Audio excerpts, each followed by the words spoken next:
The alarm did not ask permission. It started screaming, and I had about 3 seconds to decide whether I was the kind of man who ran, or the kind who finished what he started. My name is Daniel Ford, and 3 seconds before that alarm went off, I was the most boring person on Calder Station. I fixed relay dishes. I logged maintenance tickets. I was the human nobody looked at twice, which was exactly how every human on this station liked it. Then my console picked up a signal it should not have been able to pick up, an old frequency, a military frequency. A frequency that belonged to a fleet the entire galaxy agreed had died with Earth 6 years ago, in a single night nobody talks about anymore because there is nothing left to say. I should have shut it down. I should have logged it as interference and gone back to my coffee. Instead, I sat there with my hand frozen over the switch, listening to 4 seconds of static that resolved, for half a heartbeat, into a voice giving coordinates in a code only a handful of people in the galaxy still remembered. That was when the alarm started. Calder Station security does not knock. 3 Threll enforcers came through the relay bay door in full armor, their breathing units hissing behind gray faceplates, weapons already up. The Threll are not cruel by nature, they are efficient, which can be worse. They do not waste time threatening you. They simply assume you already understand the threat. Human technician, identify the source of the unauthorized transmission. I did the only thing that made sense. I lied.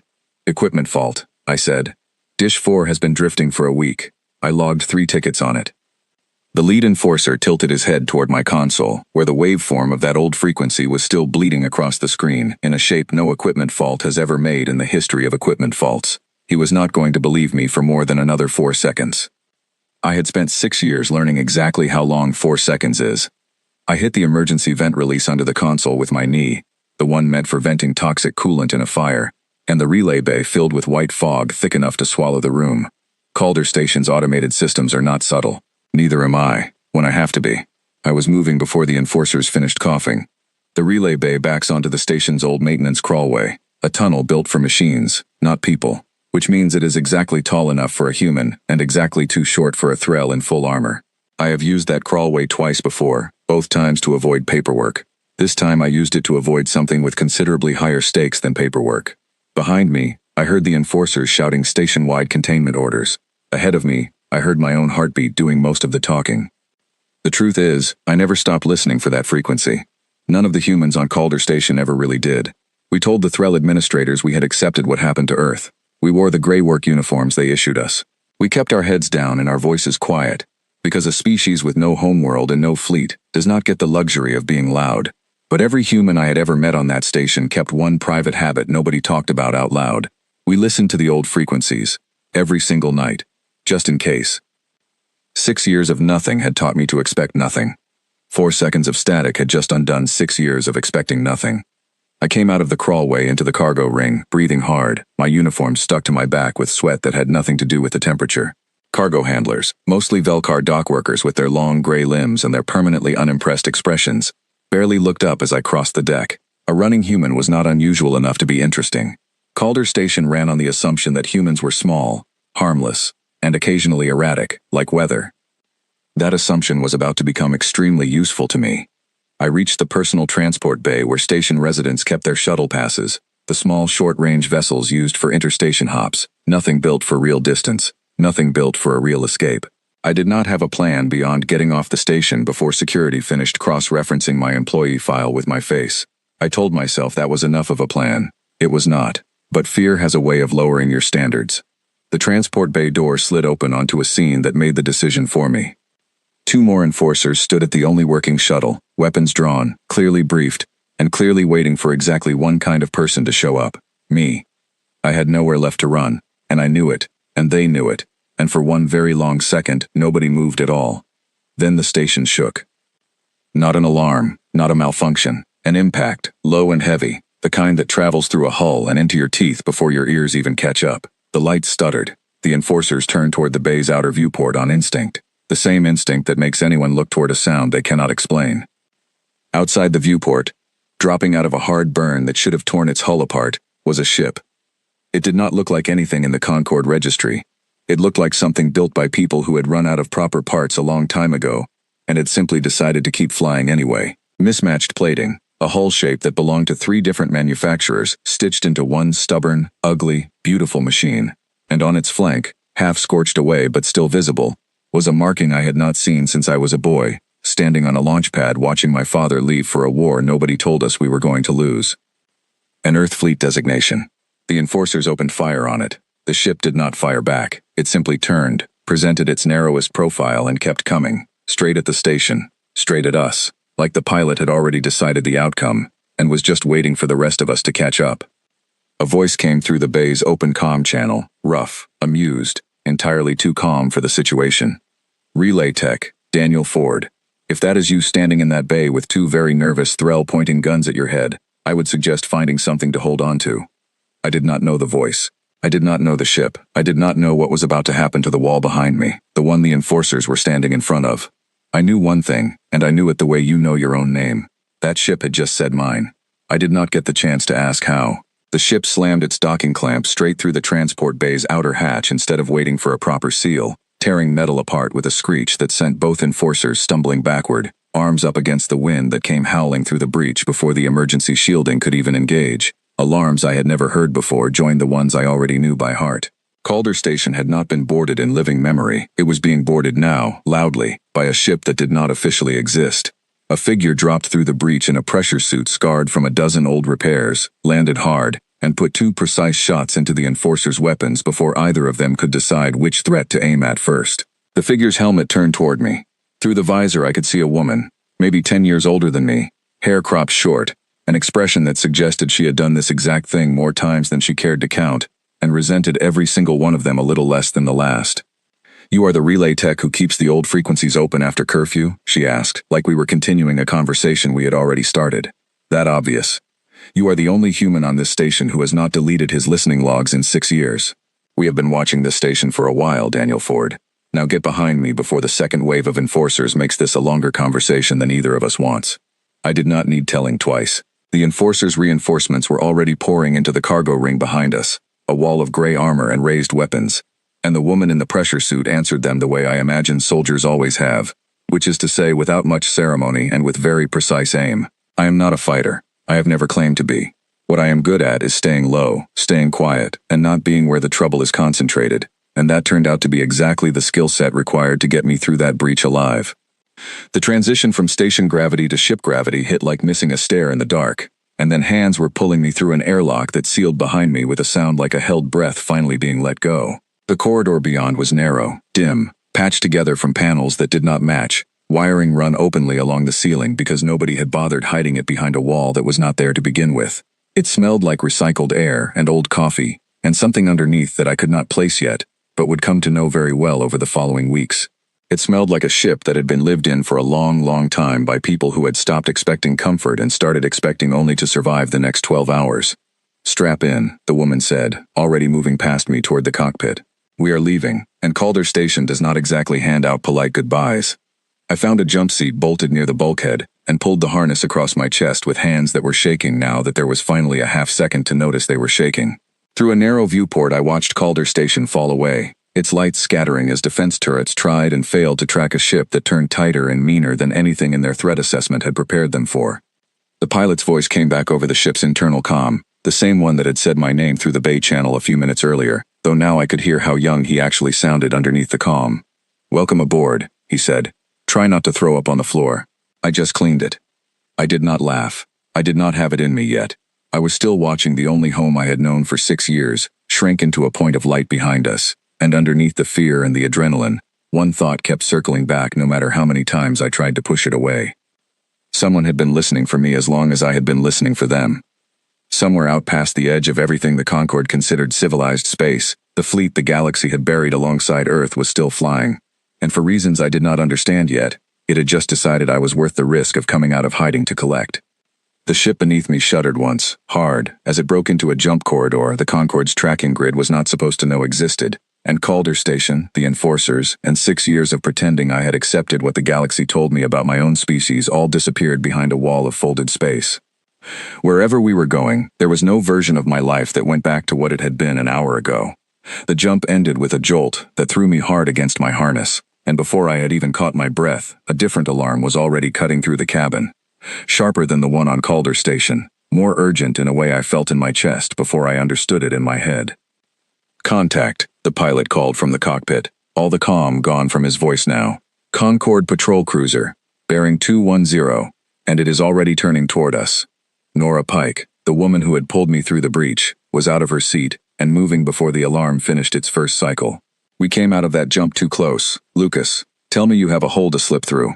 Working on it, Lucas answered, and from where I sat I could see the shape of him now through the open cockpit door. A young man with a sharp jaw and tired eyes, both hands moving across a console that looked half held together with patches and prayer. Problem is their sensor net just got an upgrade since the last time we ran this corridor. I cannot find the gap. I do not know what made me speak. Maybe it was 6 years of listening to frequencies nobody else bothered with. Maybe it was simple fear looking for something useful to do with itself. What band is their sweep running on? Lucas glanced back at me like he had forgotten I existed.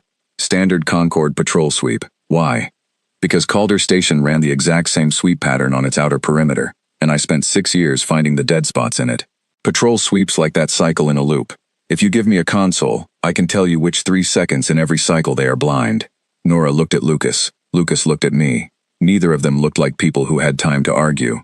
Second seat, Lucas said, jerking his head toward the empty chair beside him. Talk fast.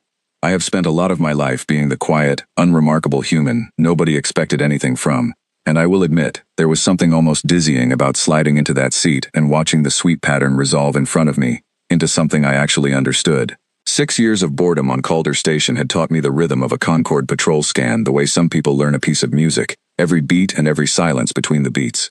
I called the gap 4 seconds before it opened. Lucas took us through it like he had been waiting his whole life for someone to hand him exactly that kind of opening, which, I would later learn, was not far from the truth. The patrol cruiser's sweep passed over the space where we had been a heartbeat earlier, and found nothing. Nobody on that ship cheered. I learned later that cheering after a close call was considered bad luck, the kind of thing that invited the next close call to be worse. Instead, Nora let out a breath. Lucas's shoulders dropped half an inch, and the silence that followed felt heavier than the alarm had. Not bad, relay tech, Nora said. I had a good teacher. 6 years of nothing better to do. That got the smallest twitch of something close to a smile out of her. And then the ship was sliding into a docking approach that finally gave me my first real look at where I had actually been taken. The Lodestar did not look like a single ship so much as an argument between a dozen ships that had eventually agreed to share a hull. Sections of gray Concorde-era plating sat welded against curved alien alloy clearly taken from a vessel that had never been built for human hands. Running lights blinked in 3 different colors because nobody had ever standardized them. It should not have been flying. It absolutely should not have been hiding from an entire galaxy's worth of sensor technology for 6 years. And yet there it was, vast and patched and stubborn, swallowing our small ship into a docking bay crowded with people in worn fleet uniforms who barely looked up from their work, because a new arrival was simply not unusual enough to interrupt whatever they were already doing. I stepped off that shuttle into a hangar bay that smelled like engine grease and recycled coffee, and into the first crowd of more than 2 human beings I had stood in front of in 6 years. Nobody stared at me. That was the strangest part. On Calder Station, every human learned to make themselves small, because being noticed was rarely good. Here, people glanced over, registered a new face, and went back to whatever they were doing, the same way you might register a new face on any street on any planet where being human was simply not remarkable. I had forgotten what that felt like. I had not realized how much weight it had been carrying until it was gone. A woman crossed the hangar deck toward us, dark hair pulled back, a uniform that fit her like she had stopped caring whether it looked sharp years ago and only cared whether it worked. She had the kind of face that made you stand up a little straighter without deciding to. Captain, Lucas said, falling into something close to attention. Tell me the patrol did not see you, she said. Would not be standing here if they had. We picked up our package, and along the way he found us a gap in their sweep pattern that I did not know existed. The captain's eyes moved to me, and I felt the full weight of being studied by someone who had clearly made a habit of reading people quickly and accurately. Daniel Ford. You have the advantage. Everyone seems to know my name except me. Captain Grace Whitfield, she said. Welcome to the Lodestar. I am sorry about the dramatic introduction. We do not generally have the luxury of polite ones. You could start by telling me why a fleet the entire galaxy thinks died with Earth just risked itself to drag a relay technician off a backwater station. Something passed across her face, brief, controlled, the kind of expression people wear when they have had to deliver hard news so many times that they have built a professional distance around it and still cannot quite get all the way there. Because Earth did not fall the way the galaxy was told it fell. And because the frequency you have been quietly listening to every night for 6 years was not just an old signal somebody forgot to shut off. It was a question, sent out across every dead channel we still had access to, asking whether any of our people were still listening. You are not the first to answer it. You may be the most useful. I did not understand yet what she meant by useful. I would understand within the week, and not in a way that made any of this easier. Walk with me, Grace said, already turning toward the corridor beyond the hangar. There is a great deal you do not know, and very little time to explain it properly, because we have a problem that is not going to wait for either of us to catch our breath. I followed her, because what else was there to do? 6 years of believing my homeworld was a grave I would never visit had just been overturned in the space of a single jump, and the woman walking ahead of me clearly expected me to keep up, both with her pace and with everything she was about to tell me. The corridor opened into what they called the operations deck, a wide room ringed with old display panels, salvaged from a dozen different sources, all somehow patched together into a single working system that tracked, in soft glowing red, a cluster of Concorde warships gathering at the edge of a system I had never heard of. A name glowed beneath the cluster. Driscoll's Reach. That is a mining colony, Grace said, following my eyes to the display. 11,000 people, most of them human. All of them refugees from worlds the Concorde cleared after the war. We have kept that colony hidden and supplied for 4 years. 3 days ago, a Concorde cleanup fleet found it. Cleanup? I repeated. What does cleanup mean? It means the Concorde considers an undocumented human settlement a violation worth correcting. It means they are not planning to negotiate, and it means in 4 days that fleet intends to make Driscoll's Reach disappear the same way the galaxy already believes the rest of us disappeared. The room went quiet around us, the kind of quiet that comes from people who have heard this kind of news before and have simply run out of new ways to react to it. And you brought me here for that, I said slowly. Why me? I fix relay dishes. Grace turned to face me fully, and for the first time since I had met her, I saw something underneath the captain's calm, something closer to exhaustion than command. Because the frequency we use to find you carries an old authentication code, your father's code, Daniel, a code we have not been able to use in 6 years because the man who built it died holding the only key, and we believe that key died with him. The deck seemed to tilt under me, though nothing on the ship had actually moved. You think I have it?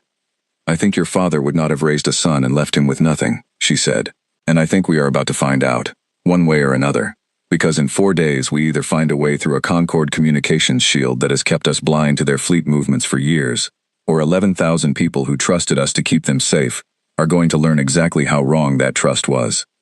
Somewhere behind me, the hangar bay alarm I had heard twice already that day sounded a third time, low and steady, the kind of alarm that did not mean danger so much as it meant attention, all hands.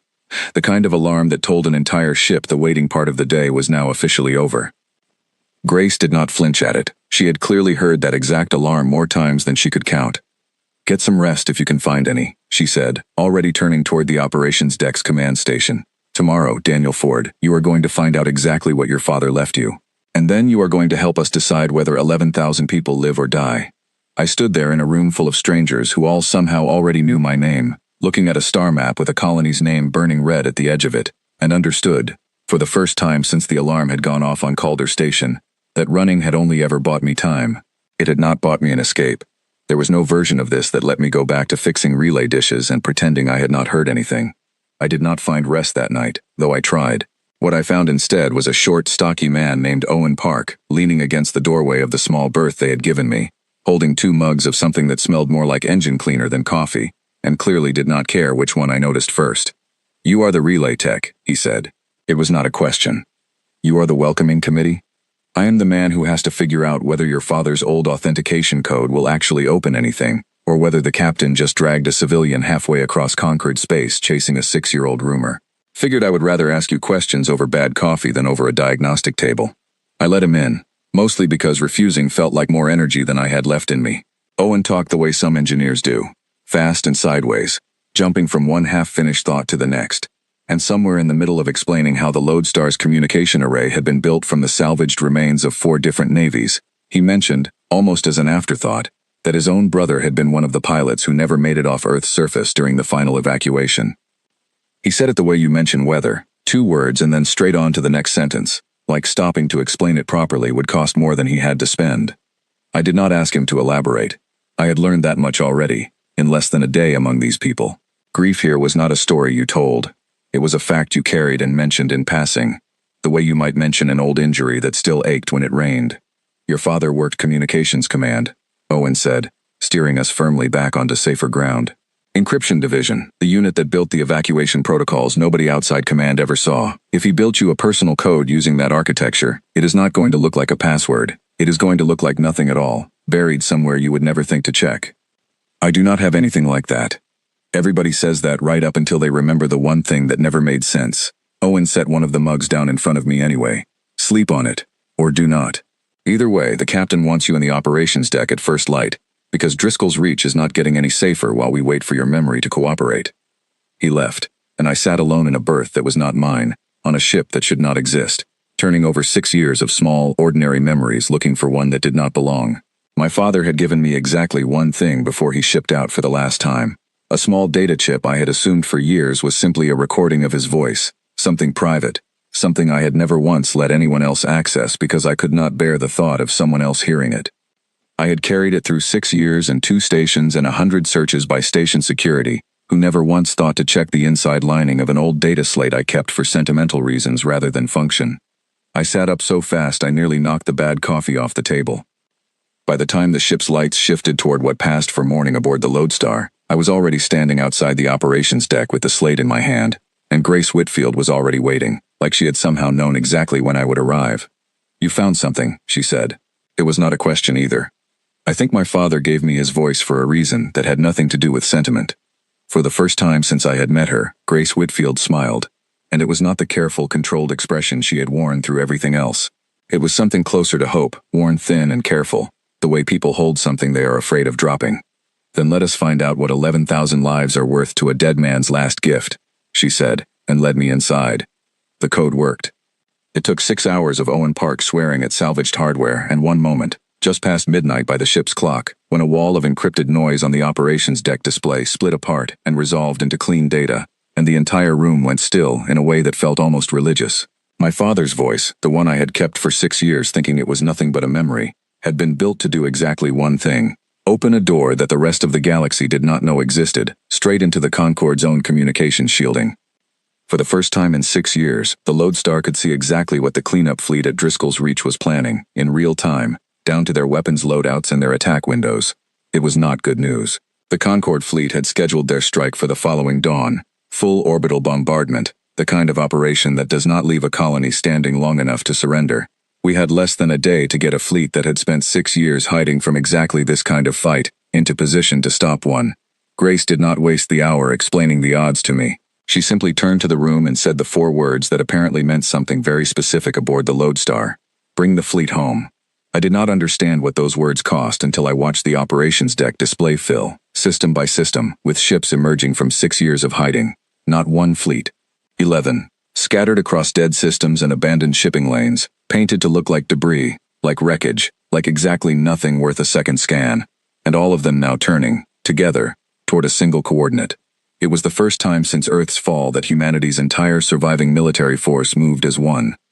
I was given a seat on the operations deck for the engagement itself, not because I had earned a place there, but because the code I had carried for 6 years without knowing it was still the thread holding our intelligence picture together, and Grace wanted me close in case it needed adjusting under fire. I had never been in a real fight in my life. I had spent that life fixing dishes and listening to dead frequencies. Now I sat in a chair surrounded by people who had spent 6 years fighting a war the rest of the galaxy did not know was still being fought, and I watched the Concorde cleanup fleet's formation glow red on the display. 23 warships arranged around a colony that had 11,000 names attached to it. "Drop out of jump in 3, Lucas's voice came over the comm from his fighter, somewhere in the swarm forming up off the Lodestar's flank. "And for the record, Relay Tech, if your little code is wrong about their weapons range, I am going to have some thoughts about it." "It is not wrong," I said, with more confidence than I had any right to feel.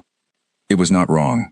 The Lodestar and 10 other capital ships dropped out of folded space directly inside the Concorde fleet's formation, close enough that their long-range weapons, built for engagements at far greater distance, were suddenly worse than useless. It was not subtle, it was not elegant. It was the kind of move a fleet only makes when it has spent 6 years learning exactly how its enemy thinks, and has decided the only way to win is to refuse to fight the fight they expected.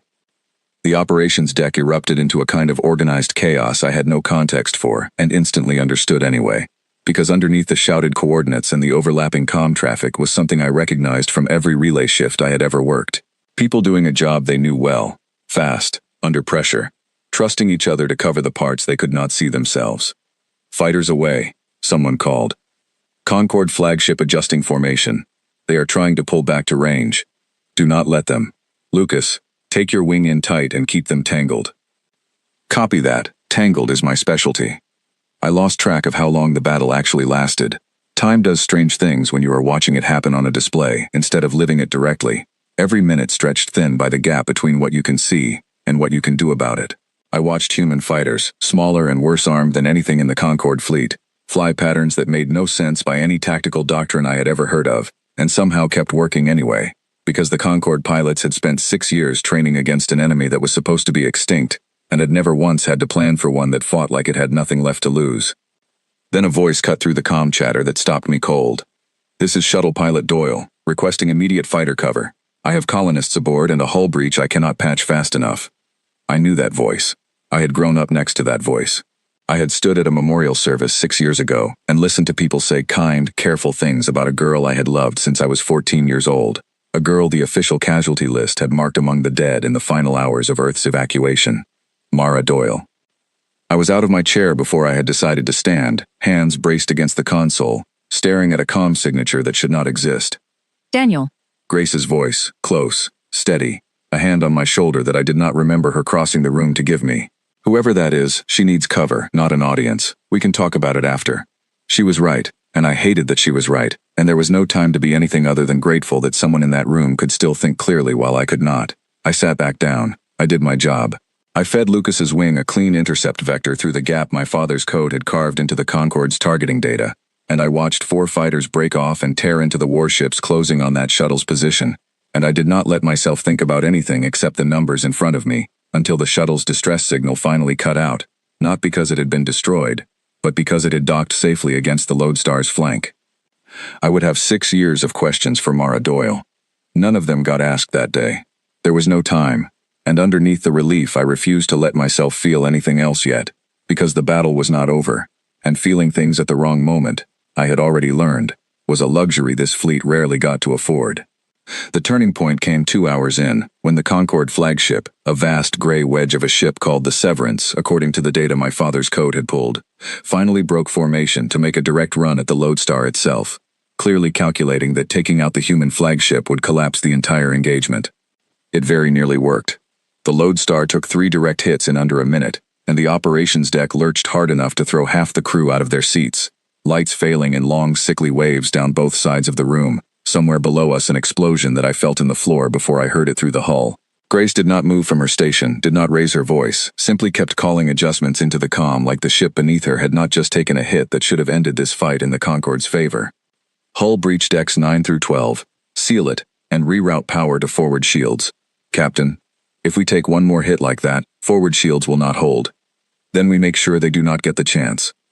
The hit that nearly ended things came 30 seconds later.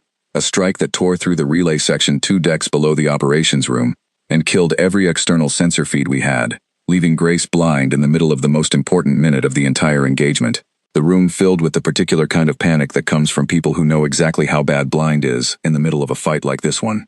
I can fix it, I said, already moving toward the door before anyone could tell me it was a terrible idea. Daniel, that section just took a direct hit. It is not stable down there. Neither is losing this fight. I did not wait for permission. Nora Pike caught up with me in the corridor, already pulling a sidearm from her hip without being asked, because apparently nobody on this ship let a relay technician run toward a damaged section alone, not even one they had known for less than 2 days. The relay section was a mess of torn paneling and emergency lighting flickering red along a corridor that groaned in ways a corridor should not groan. I found the junction by feel as much as by sight, the same kind of patchwork wiring I had spent 6 years coaxing back to life on Calder Station. Except this time the stakes were not a maintenance ticket. I cross-fed the external feed through a backup line meant for something else entirely. The kind of fix that should not have worked and absolutely would have gotten me fired on any station with a functioning safety inspector. And the operations deck sensors flickered back to life 2 decks above us at the exact moment Grace needed them most. Feeds back, I called into my comm, hands shaking, ears ringing from an explosion somewhere close enough to feel through the floor.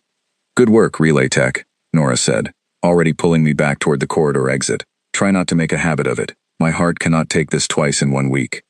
We made it back to the operations deck in time to watch the final minutes of the engagement play out across the display. And I understood, standing there with torn fingers and a ringing skull, that I had just done more in the last 10 minutes than I had done in 6 years of fixing dishes on a station that had never once asked me to be anything other than invisible. What happened next was not anything I had words for at the time, and I am not certain I have better ones now. 11 ships that had spent 6 years hiding, 6 years being told by an entire galaxy that they were a footnote in a story already finished, turned as one and answered that final Concorde run with everything they had left. It should not have worked. By every rule of the kind of warfare the Concorde had spent decades perfecting, it should not have worked. It worked anyway, because the Concorde had built their entire strategy around an enemy that was supposed to already be dead, and dead things, it turns out, do not coordinate 11 separate strike vectors with the kind of brutal, improvised precision that only comes from people who have spent 6 years with absolutely nothing left to lose. The Severance broke apart at the seams just past the colony's outer defense ring, and the remaining Concorde ships, 8 of the original 23, turned and ran rather than face what was left of a fleet the galaxy had buried without bothering to check the grave. The operations deck did not erupt into celebration. It went quiet instead, the kind of quiet that comes after holding your breath for far too long, and finally remembering how to breathe, and I understood, watching the exhausted, hollowed-out faces around me, that this was not a fleet that knew how to celebrate. 6 years of survival had worn that instinct down to something smaller and more careful. Relief, maybe. The simple fact of still being alive to feel it.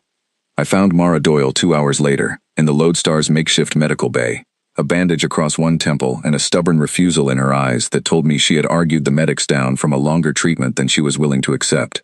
She looked older than the girl I remembered. She looked exactly like the girl I remembered. Both of those things were true at once, and neither of us seemed to know what to do about it. "They told me you died on Calder Station 6 years ago," I said, because it was the only sentence my mind could find. "They told me the same thing about you," she said. "I stopped believing casualty lists a long time before today, Daniel. You might want to consider doing the same." I did not have an answer for that.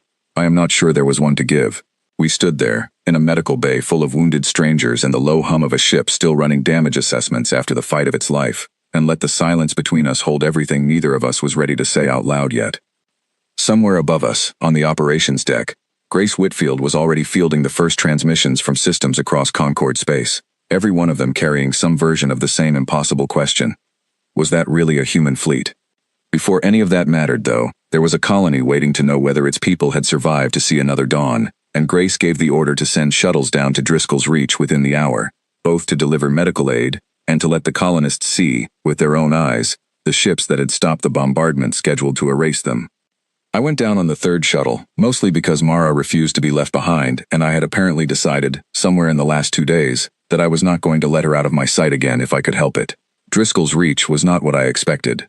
I had pictured something grim, a colony built entirely out of fear and scarcity, but what I found instead was a settlement carved into the rock of a mining moon, narrow streets strung with lights powered by salvaged equipment, children who had clearly been kept indoors during the battle now spilling out into open air the moment word spread that the sky was safe again. An older woman grabbed my sleeve as I stepped off the shuttle ramp, her hands rough with decades of mining work, and simply held on for a moment without saying anything at all, the way people hold on to things they are afraid might still disappear if they let go too soon. "We watched the whole thing from the surface shelters," she said eventually. 11 ships, we counted every one of them. My grandson kept saying it could not be real, that nothing was coming for us, not after everything the Concorde told us about your people. "We almost did not make it in time," I said, because it felt wrong to let her believe it had been easy. "Almost is not the part I am going to remember," she said, and let go of my sleeve, and went back to gathering her family the way people do after a thing has nearly taken them, and somehow has not. I carried that exchange with me back up to the Lodestar, turning it over the way I had once turned over old frequencies, looking for the shape underneath it. 11,000 people had spent 4 years believing that humanity's hidden fleet was their only chance, and that fleet had spent 6 years believing the rest of the galaxy had already decided their answer for them. Both of those beliefs had just been proven wrong on the same afternoon, in the same battle, and I was beginning to understand that this single rescue was never going to be the end of anything. It was only ever going to be the beginning of a much larger reckoning, one that the entire galaxy was about to have to sit through whether it wanted to or not. The galaxy had just watched 11 ships it believed did not exist, save a colony it had already written off as collateral damage, in a war it thought had ended 6 years ago. Driscoll's Reach was safe. Earth, as far as the rest of the galaxy understood it, had just risen from a grave it had been buried in without ever actually dying. The weeks that followed did not give anyone time to rest. Word of Driscoll's Reach spread faster than any of us expected, faster than the Concorde could contain, faster even than Grace's most optimistic estimates.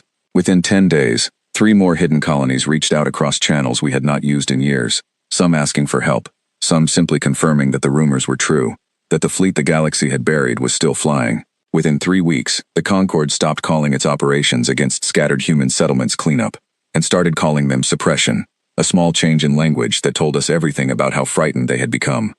We fought 4 more engagements in that stretch, smaller than Driscoll's reach, faster, meaner, each one teaching the Concord a little more about an enemy they had spent 6 years assuming they would never have to fight again.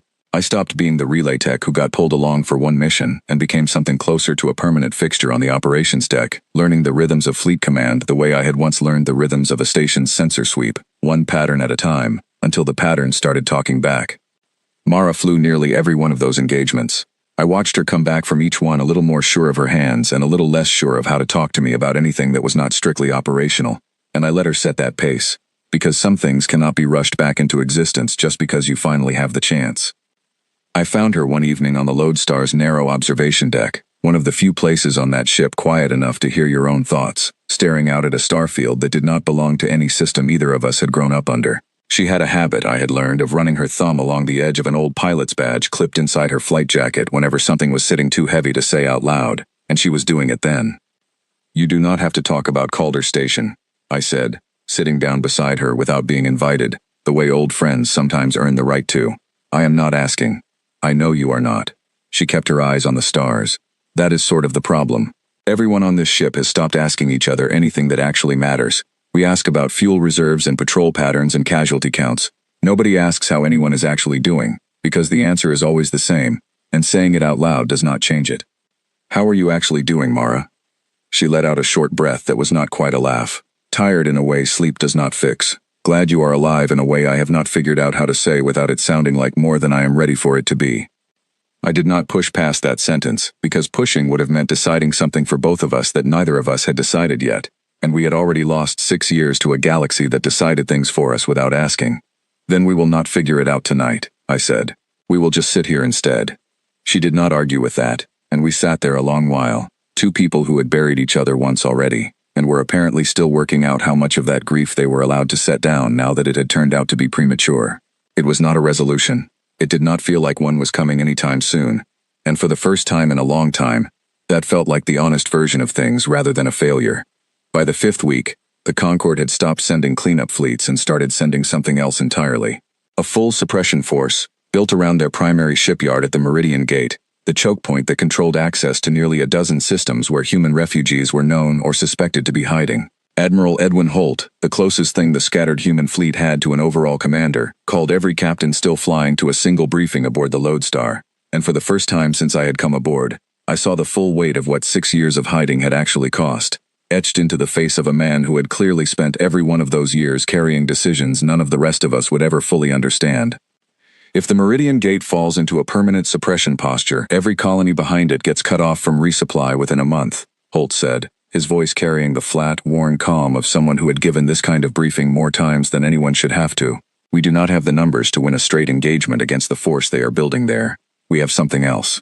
We have an enemy that still does not believe we are willing to risk everything to keep that line open. So we prove them wrong," Grace said. "We prove them wrong," Holt agreed, "and we pray it is enough." The battle for the Meridian Gate did not look anything like Driscoll's reach. There was no clean ambush, no single sharp strike to end it quickly. It was 3 days of grinding, overlapping engagements across half a dozen positions, fleets bleeding into each other across a stretch of space cluttered with old shipping lanes and abandoned mining platforms that both sides used for cover in turns. I spent most of those 3 days barely sleeping, coordinating intelligence across a dozen ships at once, watching the cost of this war add up in numbers I had to read off a display instead of feel directly, which somehow made each loss heavier rather than lighter. On the 2nd day, something happened that none of us had planned for. A Corvi trade envoy, one of the neutral species that had quietly profited from staying out of every conflict the Concord had ever started, broke their decades of careful neutrality, and opened their private shipping lanes to our supply convoys, cutting straight through Concord patrol routes that had been strangling our resupply lines for weeks. Nobody on the Lodestar fully understood why, not at first. We learned later that the Corvi had watched the footage from Driscoll's Reach circulate across a dozen systems, and had quietly concluded that a species willing to risk annihilation rather than abandon its own people was a species worth being on the right side of, eventually. one way or another. It was not loyalty. It was calculation. It was also, in the moment we needed it most, exactly enough. The third day brought the decision I have spent every day since trying not to think about and never quite managing. Lucas led a wing of 12 fighters to hold the narrow approach corridor that the Concorde's main strike force needed to clear, before they could bring their heaviest ships to bear against the civilian convoy we were still evacuating through the gate. It was meant to be a 30-minute hold, just long enough for the convoy to clear, with reinforcements scheduled to relieve them well before the position became untenable. The Concorde, reading our movements better than we expected, redirected a second strike group straight into that corridor 20 minutes early, cutting Lucas's wing off from any clean withdrawal.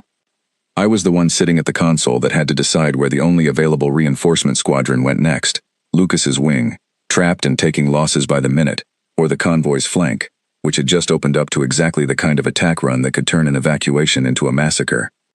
Grace looked at me, because somewhere in the last 5 weeks, without either of us quite deciding it, that call had become mine to make. Convoy's flank, I said, and the words came out steadier than I felt, which is its own kind of lie a person tells in a moment like that. Send everything we have to the flank. Lucas is on that line, Nora said, sharper than I had ever heard her. I know exactly who was on that line. I did not look away from the display, because looking away would not have changed a single number on it. If that flank breaks, we lose the convoy and Lucas's wing both. If it holds, we only lose what we are already about to lose. Nobody argued with me after that, which was somehow worse than if they had. The reinforcement squadron held the convoy's flank. 11,000 more refugees crossed safely through the gate, while Lucas's wing fought a corridor they were never meant to hold alone for as long as they ended up holding it. When the relief group finally broke through to them, 6 fighters came back out of the 12 that had gone in, and the Concorde's main strike force, having spent everything trying to force that corridor, found itself caught between the Lodestar's main line and a sudden, unexpected flank attack, delivered by 3 Corvi cruisers, that had decided, in the middle of the battle, that neutrality was no longer a position worth holding. The Concorde suppression force broke before nightfall on the third day, what was left of it retreating back through the Meridian Gate in a formation that no longer resembled a fleet so much as a crowd running from something it had badly misjudged. We had won, the gate held, the galaxy, by every measure that mattered, had just watched humanity turn a war of survival into a war it was capable of actually winning. Lucas came back from that corridor with a burn across half his jaw that would scar, and a silence that did not lift for 3 days. And I did not try to make him talk before he was ready, because I understood, more than I wanted to, exactly what I had cost him to save 11,000 strangers neither of us would ever meet by name. I did not apologize for the call. I would make the same one again, and some nights that fact sat heavier in my chest than the loss itself. I went to see Lucas on the second of those 3 silent days, mostly because I could not stand not going any longer. He was sitting up in the medical bay with a fresh dressing along one side of his jaw, staring at nothing in particular, and he did not look at me when I came in. You sent the reinforcements to the flank, he said. It was not a question, and it was not an accusation either, just a flat statement of fact, the kind of thing a man says when he has already turned it over 100 times and arrived somewhere he is not ready to share yet. I did. 6 of my pilots did not make it back through that corridor. I know exactly how many did not make it back, Lucas. I read the names off that display before anyone told me their families. I am not going to pretend it cost less than it cost. He was quiet for a long moment, his thumb tracing the edge of the bandage along his jaw, the way Mara traced the edge of her old badge, the small private gestures people develop when grief needs somewhere to put its hands. I would have made the same call, he said finally. Does not make it easier to have been on the wrong end of it. No, I said. It does not. We did not resolve anything that day. There was nothing to resolve, not really. Just a debt neither of us had asked to owe and neither of us knew how to pay down. And I left that medical bay understanding something about command that nobody on Calder Station had ever needed to teach me, because nobody on Calder Station had ever trusted me with a decision that mattered this much. The weight of it did not go away, it simply became something I carried alongside everything else. The way every person on that ship seemed to carry some version of the same thing, quietly, without making a show of it. Because making a show of it had stopped being a luxury this fleet could afford a long time before I ever came aboard. Owen Park found me afterward in the corridor outside the medical bay, 2 mugs of the same terrible coffee in his hands, and did not say anything at all for a while, which from Owen was its own kind of comfort. First hard call gets the worst of you, he said eventually, handing me a mug I had not asked for. Does not mean it gets easier. Means you get sturdier around it.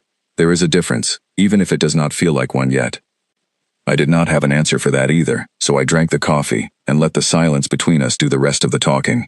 the way it seemed to do for most of the people on that ship when the things underneath were too large for words to carry properly. Across Concord space, the footage of 3 Corvi cruisers turning their guns against their own former trading partners spread faster than anything that had come before it.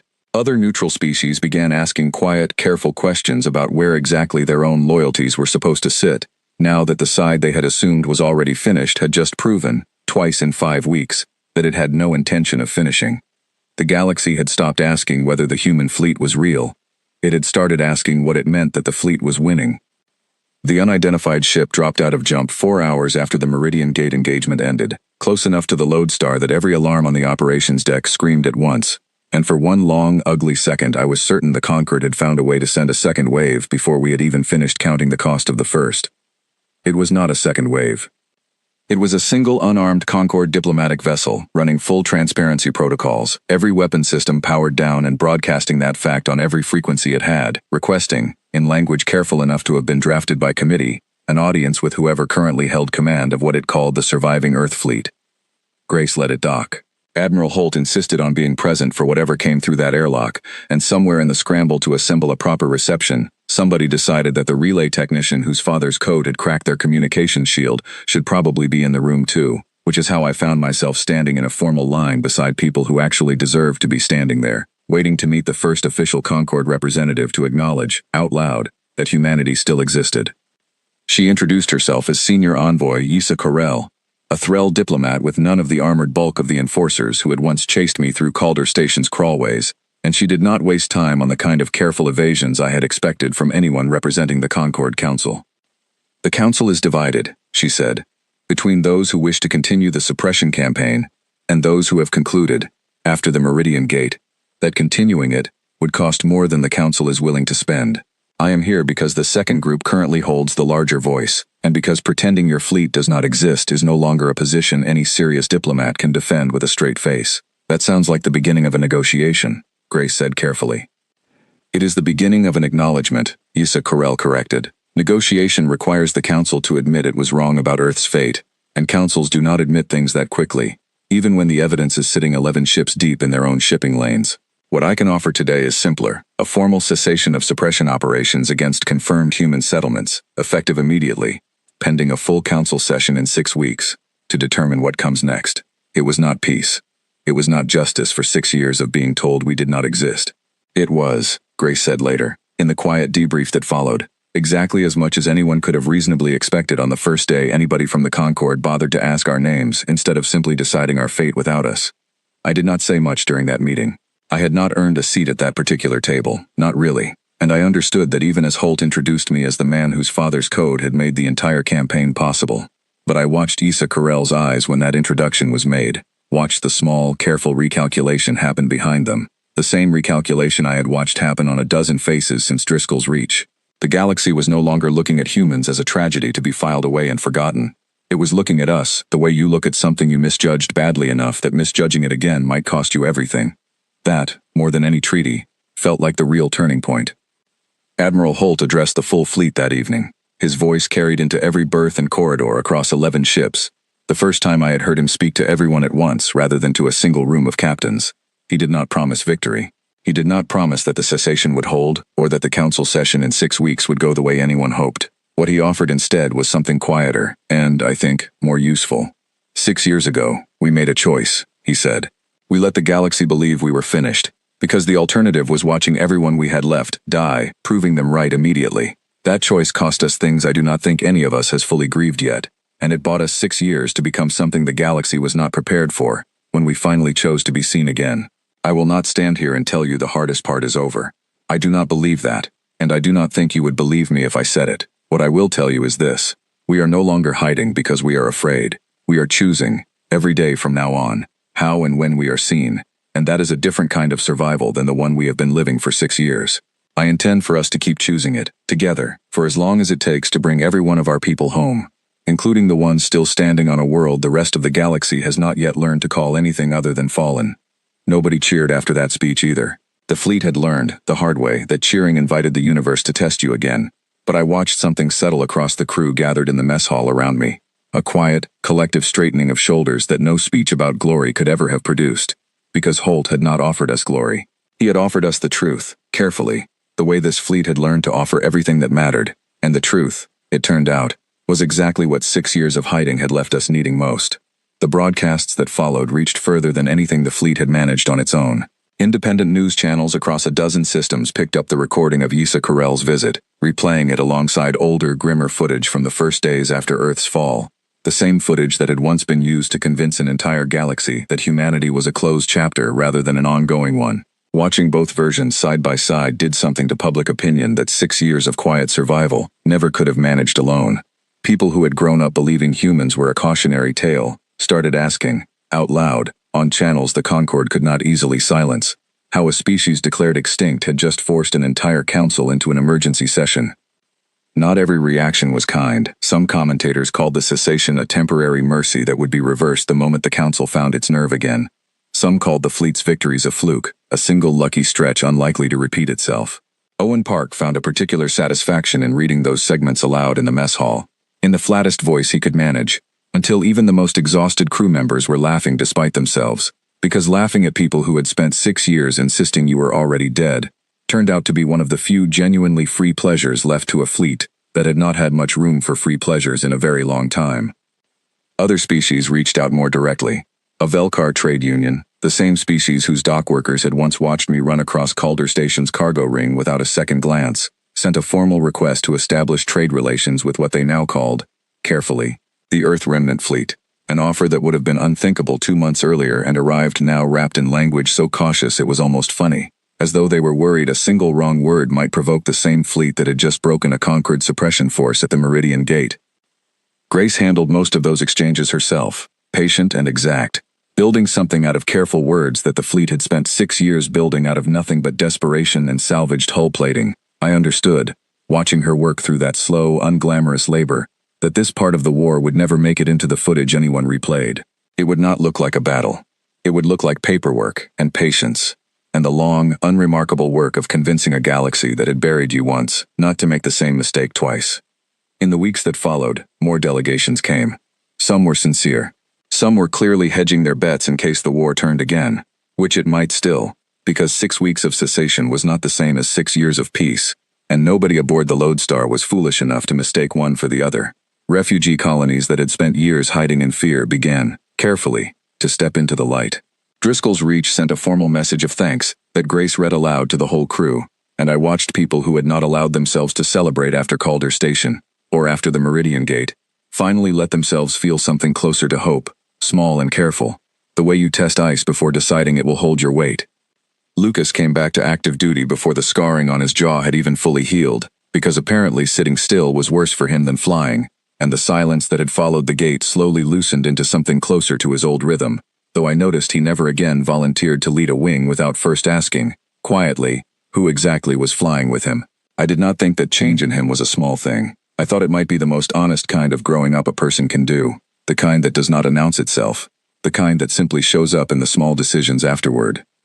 Mara found me on the observation deck again, 3 weeks after the cessation began, and this time she did not run her thumb along the edge of her old badge before she spoke. I requested a transfer to long-range reconnaissance, she said. Starts next month. It is dangerous, and it is far from here, and I wanted you to hear it from me before you heard it from the duty roster. Why are you telling me like it is bad news? Because the old version of me would have taken that posting without telling anyone anything, 6 years ago, and I think some part of me is still trying to figure out whether I am allowed to be a person who tells people things now, instead of just disappearing into the next assignment the way I disappeared the first time. She finally looked at me directly. I am telling you because I want you to know where I am going, not because I am asking permission. I would not have given you permission anyway, I said. I would have asked to come. I know, she said. And for the first time since Driscoll's Reach, something in her face loosened all the way into something I recognized from before either of us had a casualty list with our names on it. That is sort of why I told you first. We did not solve 6 years of grief in that conversation. I do not think 6 years of anything gets solved in a single conversation on an observation deck, no matter how good the view is. But it was a start, the kind two people build slowly, on purpose, after they have already learned the cost of losing each other once without ever saying the things that mattered. Before she left for her new posting, Mara walked with me to a part of the Lodestar I had not visited before, a narrow corridor near the lower engineering deck that the crew simply called the Wall, though there was nothing official about the name.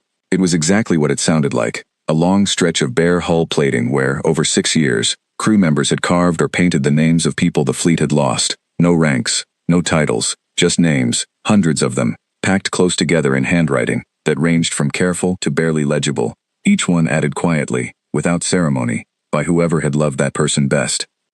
Everyone adds a name eventually, Mara said, sometimes their own people, sometimes someone they only knew for a day before a battle took them.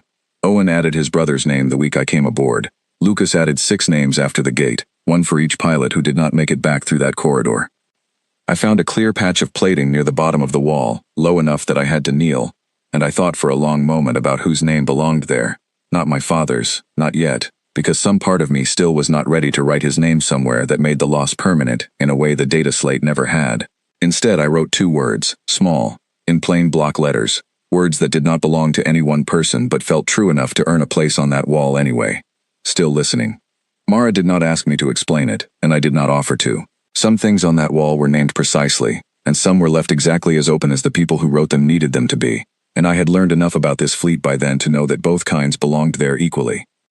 That same week, I finally did the thing I had been avoiding since the night Owen Park handed me a mug of terrible coffee and told me to remember the one thing that never made sense.